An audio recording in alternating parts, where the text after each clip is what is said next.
जय जगन्नाथ नमस्कार। आज ओडिशार बहु आकांक्षित 6टी रेलवे प्रकल्प को कैबिनेट मंजूरी देछि। बादाम पहाड़ केउंझर गड़ नुआ लाइन, बांगिरपोशीरू गोरु महिषाणी नुआ लाइन, गुणपुर थेरुबाली नुआ लाइन, जूनागढ़ नवरंगपुर नुआ लाइन, मालकानगिरी पांडुरंगापुरम भाया भद्राचलम स्टेशन, मयूरभंज जिलार बुरामरारू पश्चिम बंगाल चाकुलिया पर्यंत नुआ लाइन रे सर्वमोट 15,000 कोटी टंकार व्यय बरादरे आर्थिक मंजूरी देछि। ओडिशा रे 15,000 कोटी टंकार प्रकल्प सैंक्शन हेछि।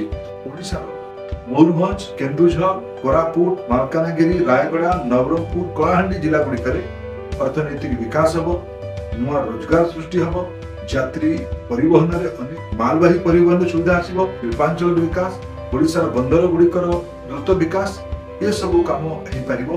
देश में 3 कोटी नुआ प्रधानमंत्री आवास योजना रे सहरांचल और ग्रामांचल घर हम ये 3 कोटी घर यदि अधिका घर किए पाइब राज्य ओडिशा ता भीतर गोटे अग्रणी राज्य हम या देशर प्रधानमंत्री श्री नरेंद्र मोदी को कृतज्ञता जनाऊँ।